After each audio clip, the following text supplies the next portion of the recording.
और इस मन के साथ वैज्ञानिक रूप से क्या किया जाए वो भी पकड़ा जा सके, इसलिए वो भी समझ लेना चाहिए। जैसे कि एक आदमी क्रोध में होता है, तो पुराना हमारा हिसाब यही था कि हम उसको समझाएं कि क्रोध मत करो, इसके सिवा कोई उपाय नहीं था। समझाएं कि क्रोध करोगे तो नरक जाओगे, इसके सिवा कोई उपाय नहीं था। लेकिन वो आदमी अगर कहे कि हम नरक जाने को राजी हैं, तो हम असमर्थ हो जाते थे। तब उस आदमी के साथ हम कुछ भी नहीं कर सकते थे। और वो आदमी कहे हमें नरक जाने में बहुत मजा आता है, तो हमारी सारी नैतिकता एकदम व्यर्थ हो जाती थी। उस आदमी पर कोई बस ही नहीं था, वो तो नरक से डरे तभी तक बस था। इसलिए दुनिया में जैसे नरक का डर गया वैसी हमारी नैतिकता चली गई, क्योंकि उसको कोई डर ही नहीं रहा। वो कहते ठीक है, कहां है नरक, हम देखना ही चाहते एक दफा। तो नैतिकता पूरी की पूरी खत्म हो गई, क्योंकि वो जिस डर पर खड़ी थी वो चला गया। लेकिन विज्ञान कहता है इसकी कोई जरूरत ही नहीं। विज्ञान ने अब दूसरे सूत्र खोजे। वो सूत्र ये है कि क्रोध के लिए शरीर में एक विशेष रासायनिक प्रक्रिया होनी जरूरी है, क्योंकि क्रोध एक भौतिक घटना है। और जब क्रोध होता है तो शरीर में खास तरह के रस पैदा होने जरूरी है। वो रस रोके जा सकते हैं, क्रोध को रोकने की क्या जरूरत है। और अगर वो रस रोके जा सकते हैं तो आदमी क्रोध करने में असमर्थ हो जाए। अब हम 14 साल के लड़के को समझा रहे हैं ब्रह्मचर्य धारण करो, लड़की को समझा रहे हैं ब्रह्मचर्य धारण करो, वो धारण नहीं करते, उन्होंने कभी नहीं किया। शिक्षा, सब समझाना बुझाना कोई परिणाम नहीं लाता। विज्ञान कहता है कि अब इसकी फिक्र ना करो, क्योंकि कुछ ग्लैंड्स हैं जिनसे सेक्स पैदा होता। हम उन ग्लैंड्स को 25 साल तक रोके देते हैं बढ़ने से, तो सेक्स मैच्योरिटी 25 साल में आएगी। आप ब्रह्मचर्य की चिंता मत करो। खतरनाक है ये बात, क्योंकि मन जिस दिन पूरा का पूरा वैज्ञानिक पकड़ में आ जाए उस दिन हम उसका दुरुपयोग भी कर सकते हैं। क्योंकि विज्ञान कहता है कि जो आदमी रेबेलियस है उस आदमी का रासायनिक कंपोजिशन उस आदमी से अलग होता है जो ऑर्थोडॉक्स है। जो आदमी क्रांति और विद्रोही चित्त का है उस आदमी के रासायनिक कंपोजिशन में, और वो आदमी जो परंपरावादी रूढ़िवादी, उसके रासायनिक कंपोजिशन में फर्क होता है। तब तो बड़ा खतरनाक है, क्योंकि अगर ये कंपोजिशन हमें पता चल गया है तो हम विद्रोही को विद्रोही होने से रोक सकते हैं, रूढ़िवादी को रूढ़िवादी होने से रोक सकते हैं। जेल में किसी आदमी को मारने की जरूरत नहीं रह जाएगी, किसी को फांसी की सजा देने की जरूरत नहीं, सजा ही देने की जरूरत नहीं। क्योंकि जब हमें पक्का हो गया कि एक आदमी चोरी करता है, उस चोरी के लिए ये रासायनिक तत्व अनिवार्य आना था, वो चोरी नहीं कर सकता, तो कोई जरूरत नहीं उसको जेल ले जाने की। उसको अस्पताल जाकर सर्जरी की जा सकती है, उसका विशेष रस बाहर किया जा सकता है, या दूसरे रस डाल के उसके पहले रस को दबाया जा सकता है, या एंटीडोट दिया जा सकता है। ये सारा काम चल रहा है। ये काम बताता है कि चौथे शरीर पर तो प्रवेश में कोई कठिनाई नहीं रह गई। कठिनाई सिर्फ एक रह गई है, कठिनाई सिर्फ एक रह गई कि बहुत बड़े विज्ञान का हिस्सा युद्ध के मामले में उलझा हुआ है, इसलिए उस पर पूरे काम नहीं हो पाते, वो गौण रह जाता है। लेकिन फिर भी बहुत काम चल रहा है, बहुत अनूठे काम चल रहे हैं। अब जैसे कि एल्डस हक्सले का दावा यह है कि कबीर को जो हुआ या मीरा को जो हुआ वो इंजेक्शन से हो सकता है। इस दावे में थोड़ी सच्चाई है, ये बड़ा संघातक दावा है, लेकिन इसमें सच्चाई है। अगर महावीर 1 महीना उपवास करते हैं और 1 महीना उपवास करके उनका मन शांत हो जाता है। उपवास भौतिक घटना है, भौतिक घटना से अगर मन शांत होता है तो मन भी भौतिक है। उपवास से होता क्या है? 1 महीने के उपवास से शरीर का पूरा रासायनिक व्यवस्था बदल जाती, और तो कुछ होता नहीं। जो भोजन मिलने चाहिए वो नहीं मिल पाते, जो तत्व शरीर में इकट्ठे हो गए थे रिजर्वायर में वो सब खत्म हो जाते, चर्बी कम हो जाती, कुछ जरूरी तत्व बचा लिए जाते हैं, गैर जरूरी नष्ट हो जाते। तो शरीर का पूरा जो रासायनिक इंतजाम था महीने भर के पहले वो बदल जाता। विज्ञान कहता है कि 1 महीने परेशान होने की क्या जरूरत है, रासायनिक इंतजाम उसी अनुपात में अभी बदला जा सकता है, इसी वक्त। तो अगर ये रासायनिक इंतजाम अभी बदल जाएगा तो महीने भर बाद महावीर को जो शांति अनुभव हुई वो आपको अभी हो जाएगी। उसका बुनियाद तो वही है। अब जैसे मैं ध्यान में कहता हूं कि आप जोर से श्वास लें, अगर 1 घंटा तीव्र श्वास लेने से होने वाला क्या है? सिर्फ आपके ऑक्सीजन का अनुपात बदल जाएगा। लेकिन ये ऑक्सीजन का अनुपात तो बाहर से बदला जा सकता है, इसको 1 घंटा आपसे मेहनत करवाना जरूरी नहीं। ये तो इस कमरे की ऑक्सीजन का अनुपात बदल के भी किया जा सकता है कि यहां बैठे हुए सारे लोग शांत हो जाएं, प्रफुल्लित हो जाएं। तो विज्ञान चौथे शरीर पर तो कई तरफ से प्रवेश कर गया है और रोज प्रवेश करता जा रहा है। अब जैसे कि तुम्हें ध्यान में अनुभूतियां होंगी, सुगंध आएगी, रंग दिखाई पड़ेंगे, ये सब ध्यान में बिना जाए भी हो सकता है। अब क्योंकि विज्ञान ने ये सब पता लगा लिया ठीक से कि जब तुम्हें भीतर रंग दिखाई पड़ते हैं तो तुम्हारे मस्तिष्क का कौन सा हिस्सा सक्रिय होता है, उसके सक्रिय होने की तरंगें कितनी होती है। समझ लें कि मेरे मस्तिष्क का पीछे का हिस्सा जब सक्रिय होता है तब मुझे भीतर रंग दिखाई पड़ते हैं, सुंदर रंग दिखाई पड़ते हैं। ये जांच बता देती है कि इस वक्त जब तुम्हें रंग दिखाई पड़ रहे हैं तुम्हारे मस्तिष्क का कौन सा हिस्सा तरंगित है और उसमें कितने वेवलेंथ की तरंगें उठ रही।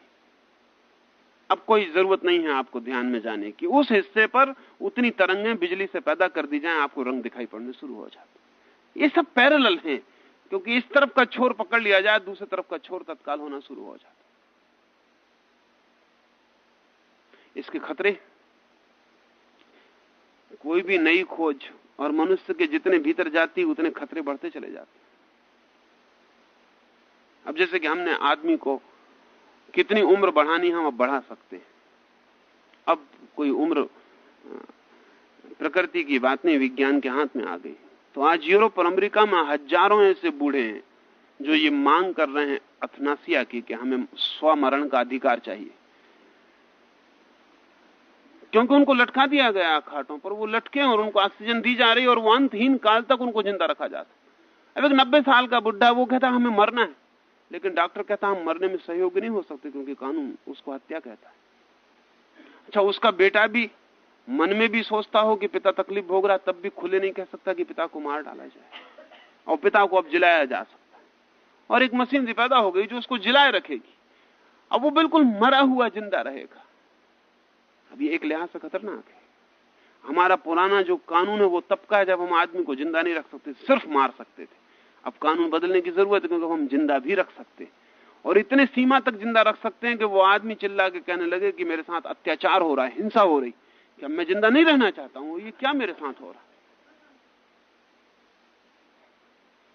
यानी कभी हम एक आदमी को सजा देते थे कि इस आदमी ने गुनाह किया, इसकी हत्या कर दो। कोई आश्चर्य नहीं कि 50 साल बाद हम एक आदमी को सजा दें कि इस आदमी ने गुनाह किया, इसको मरने मत देना।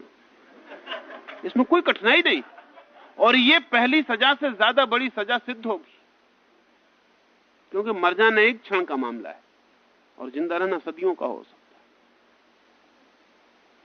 तो जब भी कोई नई खोज होती है और मनुष्य के भीतर होती तो उसके दोहरे परिणाम होंगे। इधर नुकसान का भी खतरा है, फायदा भी हो सकता है। ताकत जब भी आती है तो दो तरफा होती है। अब मनुष्य के चौथे शरीर पर विज्ञान चला गया है, जा रहा है, और आने वाले 50 वर्षों में, 50 वर्ष नहीं कहने चाहिए, आने वाले 30 वर्षों में, क्योंकि ये बात तुम्हें शायद ख्याल में ना हो कि हर सदी के अंत पर उस सदी ने जो कुछ किया है वो क्लाइमेक्स पे पहुंच जाता है। हर सदी के अंत पर उस सदी में जो भी पैदा होता है सदी के अंत होते होते अपनी चरम स्थिति में आ जाता है। तो हर सदी अपने काम को अपने अंत तक पूरा करती है। इस सदी ने बहुत से काम उठा रखे हैं जो कि 30 साल में पूरे होंगे। उनमें मनुष्य के मन शरीर पर प्रवेश बहुत बड़ा काम है जो पूरा हो जाएगा। पांचवा जो शरीर जिसको मैं आत्म शरीर कह रहा हूं वो चौथे का भी सूक्ष्मतम रूप है। विचार की ही तरंगे नहीं, मेरे होने की भी तरंगे। अगर मैं बिल्कुल भी चुप बैठा हूं, मेरा भीतर कोई विचार नहीं चल रहा है, तब भी मेरा होना भी तरंगित हो रहा है। तुम अगर मेरे पास आओ, मेरे पास कोई विचार नहीं है, तब भी तुम मेरे तरंगों के क्षेत्र में आओगे। और मजा यह है कि मेरे विचार की तरंगें उतनी मजबूत नहीं है और उतनी पेनिट्रेटिंग नहीं है जितने मेरे सिर्फ होने की तरंगें। इसलिए जिस आदमी की निर्विचार स्थिति बन जाती है वो बहुत प्रभावी हो जाता है। उसके प्रभाव का कोई हिसाब लगाना मुश्किल है, उसके प्रभाव का हिसाब ही लगाना मुश्किल है, क्योंकि उसके भीतर से अस्तित्व की तरंगें उठनी शुरू हो जाती। वो आदमी की जानकारी में सबसे सूक्ष्म तरंगें हैं, आत्म शरीर की। इसलिए बहुत बार ऐसा हुआ, जैसे महावीर के संबंध में जो बात है वो सही है कि वो बोले नहीं, बहुत कम बोले, शायद नहीं ही बोले, वो सिर्फ बैठे रहेंगे। लोग उनके पास आके बैठ जाएंगे और समझ लेंगे, चले जाएंगे। ये उस दिन संभव था, ये आज बहुत कठिन हो गया। आज इसलिए कठिन हो गया कि अस्तित्व की जितनी आत्म शरीर की जो गहरी तरंगें हैं वो आप भी तभी अनुभव कर पाएंगे जब आप भी बीच विचार को खोने को तैयार हो। नहीं तो आप अगर बहुत नॉइज से भरे हैं अपने विचारों की, तो वे बहुत सूक्ष्म तरंगें चूक जाएंगी, आपके आर पार निकल जाएंगी, आप उनको पकड़ नहीं पाएंगे। तो अस्तित्व की तरंगें अगर पकड़ में आने लगे और दोनों तरफ अगर निर्विचार हो तो बोलने की कोई जरूरत ही नहीं है। तब हम ज्यादा गहरे में कोई बात कह पाते हैं और वो सीधी चली जाती। उसमें तुम व्याख्या भी नहीं करते, व्याख्या का उपाय भी नहीं होता, उसमें डमाडोल भी नहीं होते, ऐसा होगा कि नहीं होगा ये भी नहीं होता। वो तो सीधा तुम्हारा अस्तित्व जानता है कि हो गया। इस पांचवें शरीर पर जो बात है, इस पांचवें शरीर की तरंगें जरूरी नहीं कि आदमी को ही मिले। इसलिए महावीर के जीवन में एक और अद्भुत घटना है कि उनकी सभा में जानवर भी रहते हैं। इसको जैन साधु नहीं समझा पाता अब तक कि क्या मामला है, वो समझा भी नहीं पाएगा। उनकी सभा में जानवर भी रहते, तब भी संभव है, क्योंकि जानवर आदमी की भाषा तो नहीं समझ सकता, लेकिन बीइंग की, होने की भाषा तो उतनी समझता है, उसमें कोई फर्क नहीं है। अगर मैं निर्विचार होकर एक बिल्ली के पास बैठा हूं तो बिल्ली तो निर्विचार है। तुमसे तो मुझे बात ही करनी पड़े, क्योंकि तुम्हें बिल्ली के निर्विचार तक ले जाना भी एक लंबी यात्रा है।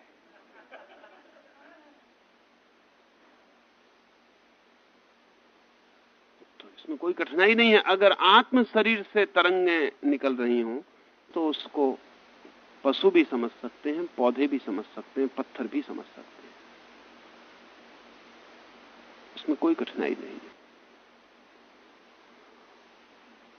इस शरीर तक भी प्रवेश हो जाएगा, पर चौथे के बाद ही हो सकेगा। और चौथे में प्रवेश हो गया है, उसके द्वार कई जगह से तोड़ लिए गए। तो आत्म स्थिति को तो विज्ञान जल्दी स्वीकार कर लेगा, बाद में जरा कठिनाई है।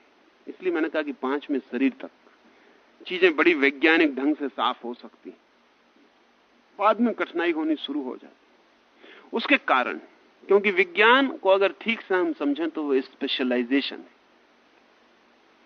वो किसी एक दिशा में विशेषज्ञता है, चुनाव है। इसलिए विज्ञान उतना ही गहरा होता जाता है जितना वो किसी चीज के संबंध में, कम से कम चीज के संबंध में ज्यादा से ज्यादा जानने लगता है। To know about the little and to know more, तो दोहरा काम है उसका। ज्यादा जानता है लेकिन और छोटी चीज के संबंध में, और छोटी चीज के संबंध में, और छोटी चीज के संबंध में, छोटी चीज करता जाता है और ज्ञान को बढ़ाता जाता है। इससे पहले एक डॉक्टर था तो पूरे शरीर के संबंध में जानता था, अब कोई डॉक्टर पूरे शरीर के संबंध में नहीं जानता। और अगर वैसा कोई पुराना डॉक्टर बच गया है तो वो सिर्फ रिलिक्स है, वो चले जाएंगे, वो बच नहीं सकते। वो पुराने खंडहर हैं जिनको विदा हो जाना पड़ेगा, क्योंकि वो डॉक्टर अब भरोसे के योग नहीं रह गया। वो इतनी ज्यादा चीज के संबंध में जानता है कि ज्यादा नहीं जान सकता, तो कम ही जान सकता। अब आंख का डॉक्टर अलग है, कान का डॉक्टर अलग है, वो ज्यादा भरोसे के योग है, क्योंकि वो इतनी छोटी चीज के संबंध में जानता है कि ज्यादा जान सकता है। आज तो आंख पर ही इतना साहित्य है कि एक आदमी अपनी पूरी जिंदगी भी जानने में लगा है तो पूरा साहित्य नहीं जान सकता। इसलिए आज नहीं कल बाईं आंख और दाईं आंख का डॉक्टर अलग हो सकता है, बांटना पड़ सकता है। कल हम आंख में भी विभाग कर सकते हैं कि कोई सफेद हिस्से के संबंध में जानता है, कोई काले, क्योंकि वो भी बहुत बड़ी घटना है और उनमें भी अगर विस्तार में, और विज्ञान का मतलब ये है कि वो रोज छोटा करता जाता अपना फोकस, इसलिए विज्ञान बहुत जान पाता है, उसका फोकस होता है कम, कंसंट्रेटेड हो जाता है। तो पांचवें शरीर तक मैं कहता हूं विज्ञान का प्रवेश हो सकेगा, क्योंकि पांचवें शरीर तक इंडिविजुअल है, इसलिए फोकस में पकड़ में आ जाता है। छठवें से कॉस्मिक है, फोकस में पकड़ में नहीं आता। छठवां जो है वो कॉस्मिक बॉडी है, ब्रह्म शरीर है। ब्रह्म शरीर का मतलब दी टोटल, वहां विज्ञान प्रवेश नहीं कर पाएगा, क्योंकि विज्ञान छोटे और छोटे और छोटे पर जा सकता है, तो वो व्यक्ति तक पकड़ लेगा। व्यक्ति के बाद उसकी दिक्कत है, कॉस्मिक को पकड़ना उसकी दिक्कत है। कॉस्मिक को तो धर्म ही पकड़ेगा। इसलिए आत्मा तक विज्ञान को कठिनाई नहीं आएगी, कठिनाई आएगी परमात्मा पर। वहां मैं नहीं समझ पाता कि किसी दिन संभव हो पाएगा कि विज्ञान पकड़े, क्योंकि वहां तभी पकड़ सकता है जब वो स्पेशलाइजेशन छोड़े, और स्पेशलाइजेशन छोड़े कि वो विज्ञान नहीं रह गया, वो वैसे वेग और जनरलाइज्ड हो जाएगा जैसा धर्म।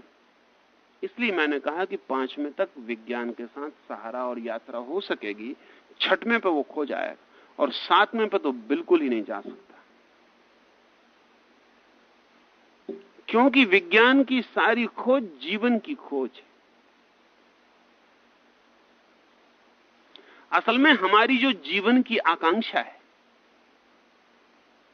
जो जीवनेषणा है, कि हम जीना चाहते हैं कम बीमार, ज्यादा स्वस्थ, ज्यादा देर, ज्यादा सुख से, ज्यादा सुविधा से, विज्ञान की मूल प्रेरणा ही जीवन को गहरा, सुखद, संतुष्ट, शांत, स्वस्थ बनाने की है। और सातवां शरीर जो है वो मृत्यु के अंगीकार है, वो महामृत्यु है। वहां साधक जीवन की खोज के पार आ गया, वो कहता हम मृत्यु को भी जानना चाहते, हमने होना जान लिया, अब हम ना होना भी जानना चाहते, हमने बीइंग जान लिया, अब हम नॉन बीइंग भी जानना चाहते। वहां विज्ञान का कोई अर्थ नहीं। तो वैज्ञानिक तो वहां कहेगा जैसा फ्रायड कहता है कि डेथ बेस, ये अच्छी बात नहीं, ये सुसाइडल है। फ्रायड कहता है ये अच्छी बात नहीं, निर्वाण, मोक्ष, ये ठीक बातें नहीं, ये आपकी मरने की इच्छा के सबूत है, आप मरना चाहते हैं, आप बीमार। वो इसीलिए कह रहा है क्योंकि वैज्ञानिक मरने की इच्छा को इंकार ही करेगा, क्योंकि विज्ञान खड़ा ही जीवन की इच्छा का विस्तार है। लेकिन जो आदमी जीना चाहता है वो स्वस्थ है, लेकिन एक घड़ी ऐसी आती है तब मरना चाहना भी इतना ही स्वस्थ हो जाता है। हां, बीच में कोई मरना चाहे तो अस्वस्थ है, लेकिन एक घड़ी जीवन की ऐसी आ जाती है जब कोई मरना भी चाहता। कोई कहे कि जागना तो स्वस्थ है और सोना स्वस्थ नहीं है। ऐसा हुआ जा रहा है कि हम रात का समय दिन को देते जा रहे हैं। पहले 6 बजे रात हो जाती थी, अब 2 बजे होने लगी। रात का समय दिन को दिए जा रहे हैं। और कुछ विचारक हैं जो कहते हैं कि किसी तरह से आदमी को नींद से बचाया जा सके तो उसकी जिंदगी में बहुत समय बच जाएगा। नींद की इच्छा ही क्यों, इसको छोड़ ही दिया जाए किसी तरह से। लेकिन जैसे जागने का एक आनंद है, ऐसे सोने का एक आनंद है। और जैसे जागने की इच्छा भी स्वाभाविक और स्वस्थ है, ऐसे ही एक घड़ी सो जाने की इच्छा भी स्वस्थ और स्वाभाविक है। अगर कोई आदमी मरते दम तक भी जीने की आकांक्षा किए जाता तो अस्वस्थ है, और अगर कोई आदमी जन्म से ही मरने की आकांक्षा करने लगता है वो भी अस्वस्थ है। एक बच्चा अगर मरने की आकांक्षा करता है तो बीमार है, उसका इलाज होना चाहिए। और अगर एक बूढ़ा भी जीना चाहता है तो बीमार है, उसका इलाज होना चाहिए। जीवन और मृत्यु दो पैर हैं अस्तित्व के। आप एक को स्वीकार करते हैं तो लंगड़े ही होंगे, दूसरे को स्वीकार नहीं करेंगे तो लंगड़ापन कभी नहीं मिटेगा। दोनों पैर हैं, होना भी और ना होना भी। और वही आदमी परम स्वस्थ है जो दोनों को एक सा आलिंगन कर लेता, होने को भी ना होने को भी। जो कहता होना भी जाना, अब ना होना भी जानते हैं, जिसे ना होने में कोई भय नहीं।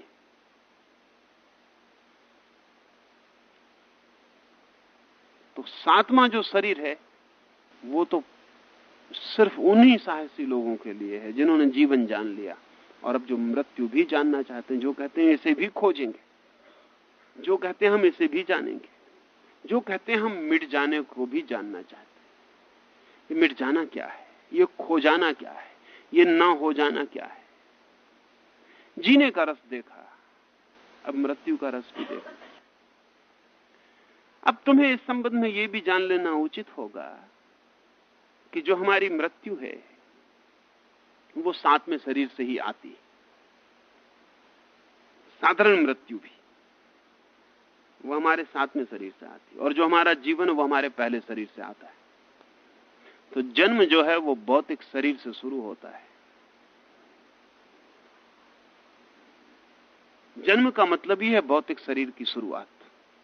इसलिए मां के पेट में पहले भौतिक शरीर निर्मित होता है, फिर और शरीर प्रवेश करते हैं।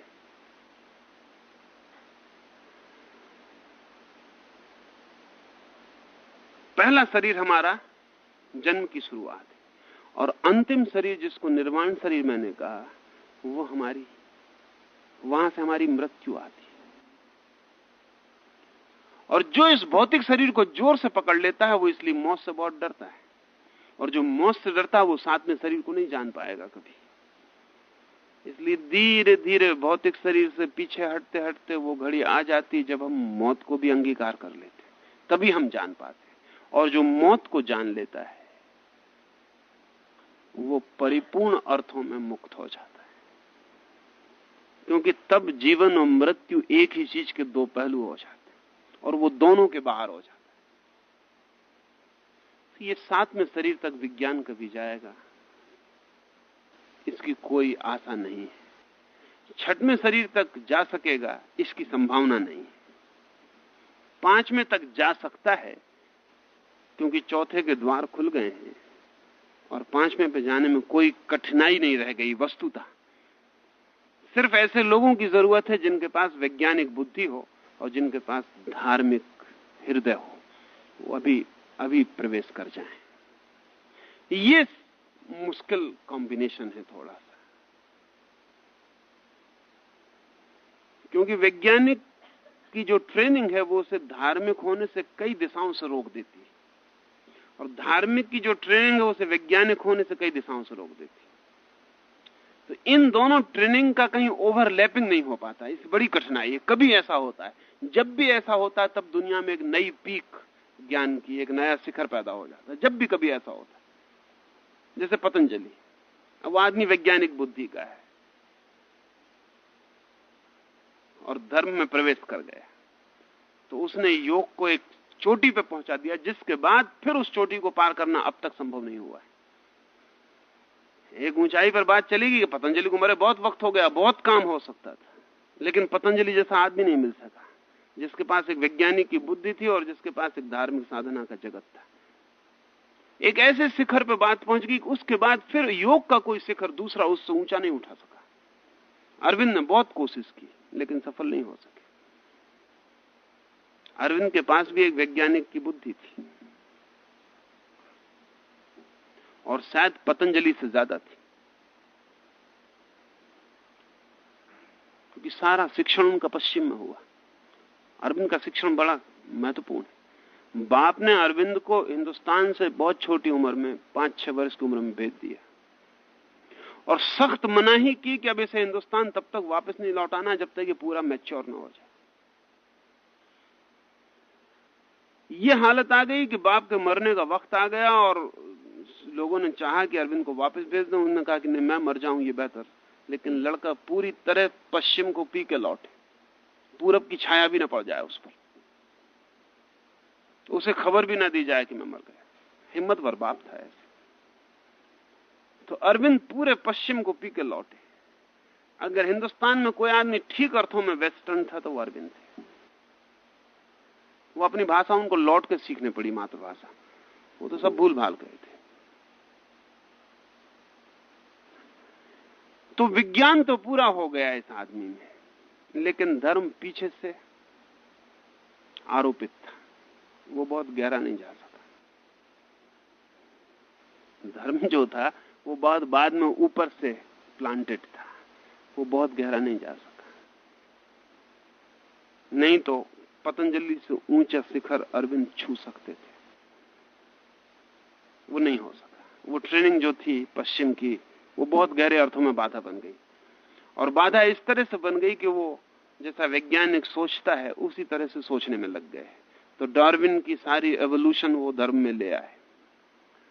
पश्चिम से जो जो ख्याल लाए थे उन सब ने धर्म में प्रवेश कर दिया, लेकिन धर्म का उनके पास कोई ख्याल नहीं था वो जो विज्ञान में प्रवेश करते। इसलिए विज्ञान की बड़ी काया, बड़ा वॉल्यूमिनस साहित्य उन्होंने रच डाला, लेकिन उसमें धर्म नहीं है। धर्म उसमें बहुत ऊपरी है।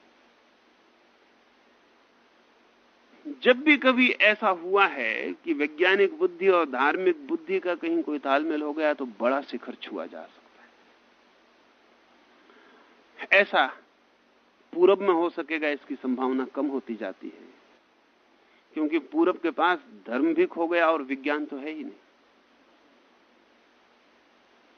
पश्चिम में हो सके इसकी संभावना ज्यादा है, क्योंकि विज्ञान अति से हो गया है, और जब भी कोई अति से हो जाती चीज तो पेंडुलम दूसरी तरफ झूलना शुरू हो जाता। तो पश्चिम का जो बहुत बुद्धिमान वर्ग है वो जिस रस से अब गीता को पढ़ता है उस रस से हिंदुस्तान में कोई नहीं पढ़ता। जब पहली दफे शोपेनहावर ने गीता पढ़ी तो सिर पर रख के वो नाचने लगा, नाचता हुआ घर के बाहर आ गया, और लोगों ने कहा क्या हो गया, पागल हो गया? उसने कहा कि ग्रंथ पढ़ने योग्य नहीं, सिर पर रख के नाचने योग्य। मुझे पता ही नहीं था कि ऐसी बात कहने वाले लोग भी हो गए। ये क्या कह दिया, ये भाषा में आ सकता है, ये शब्द में बन सकता है। मैं तो सोचता था बन ही नहीं सकता, ये तो बन गया, ये तो कुछ बात कह दी गई। अब हिंदुस्तान में गीता सिर पर रख के नाचने वाला आदमी नहीं मिलेगा। हाँ, बहुत लोग मिलेंगे जो गीता की बैलगाड़ी बना के और उस पर सवार होकर चल रहे हैं, वो लोग मिलेंगे। वो उनसे कोई अर्थ नहीं होता। पर इस सदी के पूरे होते होते एक बड़ा शिखर छू लिया जा सकेगा, क्योंकि जब जरूरत होती है तो हजार हजार कारण सारे जगत में सक्रिय हो जाते हैं। आइंस्टीन मरते मरते धार्मिक आदमी होकर मरा है, जीते जीती वैज्ञानिक था, मरते मरते धार्मिक आदमी होकर मरा है। इसलिए जो दूसरे बहुत अति से वैज्ञानिक हैं वो कहते हैं आइंस्टीन की आखिरी बातों को गंभीरता से नहीं लेना चाहिए, उसका दिमाग खराब हो गया हो, क्योंकि आखिर में उसने जो कहा है वो बहुत अद्भुत है। आइंस्टीन आखिरी वक्त कहते मरा है कि मैं सोचता था जगत को जान लूंगा, लेकिन जितना जाना उतना पाया कि जानना असंभव है, जानने को अनंत शेष है। और मैं सोचता था कि एक दिन विज्ञान जगत के रहस्य को तोड़ के गणित का सवाल बना देगा, मिस्ट्री खत्म हो जाएगी। लेकिन गणित का सवाल बड़ा होता चला गया, जगत की मिस्ट्री तो कम न हुई, गणित का सवाल ही और बड़ी मिस्ट्री हो गया। अब उसको भी हल करना मुश्किल है। पश्चिम में और भी चोटी के दो चार वैज्ञानिक धर्म की परिधि के करीब घूम रहे हैं। विज्ञान में वैसी संभावनाएं पैदा हो गई, क्योंकि वो जैसे तीसरे शरीर के करीब पहुंच रहा है, दूसरे को वो पार कर गया। जैसे वो तीसरे के करीब पहुंच रहा है, धर्म की प्रतिध्वनि अनिवार्य है, क्योंकि अब वो अनसर्टेनिटी के, प्रोबेबिलिटी के, अनिश्चय के, अननोन के जगत में खुद ही प्रवेश कर रहा है। अब उसको कहीं ना कहीं स्वीकार करना पड़ेगा, अज्ञात है। अब उसको स्वीकार करना पड़ेगा जो दिखाई पड़ता है उससे अतिरिक्त भी है, जो नहीं दिखाई पड़ता वो भी है, जो नहीं सुनाई पड़ता वो भी है। क्योंकि आज से 100 ही साल पहले हम कह रहे थे जो नहीं सुनाई पड़ता वो नहीं, जो नहीं दिखाई पड़ता वो नहीं, जो नहीं स्पर्श में आता वो नहीं। अब विज्ञान कहता है नहीं, इतना है कि स्पर्श में तो बहुत कम आता है, स्पर्श की तो बड़ी सीमा है, अस्पर्श का बड़ा विस्तार। इतना है कि सुनाई तो बहुत कम पड़ता है, न सुनाई पड़ने वाला अनंत है। इतना है कि दिखाई तो छोटा सा पड़ता है, न दिखाई पड़ने वाला अदृश्य अछोर है। असल में हम हमारी आंख जितना पकड़ती बहुत छोटा सा पकड़ती है, एक खास वेवलेंथ पर हमारी आंख पकड़ती है, और एक खास वेवलेंथ पर हमारा कान सुनता है, और उसके नीचे करोड़ों वेवलेंथ हैं, उसके ऊपर करोड़ों वेवलेंथ। कभी ऐसी भूल हो जाती है, एक आदमी पिछले दफा आल्स पर कहीं किसी पहाड़ पर चढ़ता था और गिर पड़ा। गिरने से उसके कान को चोट लगी, और वो जिस गांव का रहने वाला था उसके रेडियो स्टेशन को उसने पकड़ना शुरू कर दिया कान से। जब वो अस्पताल में भर्ती था तो वो बहुत मुश्किल में पड़ गया। वो दिन भर, अब वहां कोई ऑन ऑफ करने का उपाय नहीं कान में अभी। पहले तो वो समझा कि कुछ क्या हो रहा है, मेरा दिमाग खराब हो रहा है, क्या हो रहा है, लेकिन धीरे धीरे चीजें साफ होने लगी। और उसने डॉक्टर से कहा, ये क्या हो रहा है, आसपास कोई रेडियो बजाता है या क्या बात है अस्पताल में, क्योंकि मुझे सब सुनाई पड़ता है। उन्होंने कहा, रेडियो अस्पताल में कहां बज रहा है, आपको वहम हो गया होगा। उसने कहा कि नहीं, मुझे ये समाचार सुनाई पड़ रहे हैं। डॉक्टर भागा, बाहर गया, ऑफिस में जाकर रेडियो बजाया। उस वक्त उसके गांव के स्टेशन पे समाचार सुनाई पड़ रहे थे, जो उसने बताए थे वो बताया जा रहा था। फिर तो तालमेल बिठाया गया, पाया गया उसका कान सक्रिय हो गया है। उसका कान जो है वेवलेंथ बदल गई चोट लगने से।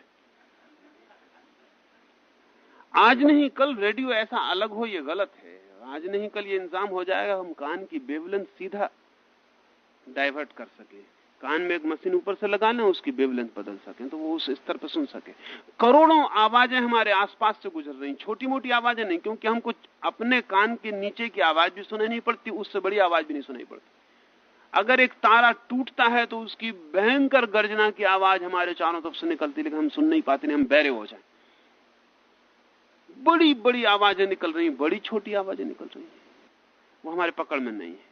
बस एक छोटा सा दायरा है हमारा, जैसे कि हमारी शरीर की गर्मी का एक दायरा है कि 98 डिग्री से 110 डिग्री के बीच हम जीते। इधर 98 से नीचे गिरना शुरू हुए कि मरने के करीब पहुंचे, उधर 110 के पार गए कि मरे। ये 10-12 डिग्री की हमारी कुल दुनिया है। गर्मी बहुत है, आगे भी बहुत है, पीछे भी कम बहुत है, उससे हमारा कोई संबंध नहीं है। इसी तरह हर चीज की हमारी एक सीमा है, पर उस सीमा के बाहर जो है उसके बाबत वो भी है। विज्ञान ने उसकी स्वीकृति शुरू कर दी। स्वीकृति होती है, फिर धीरे से खोज शुरू हो जाती है कि वो कहां है, कैसी है, क्या है।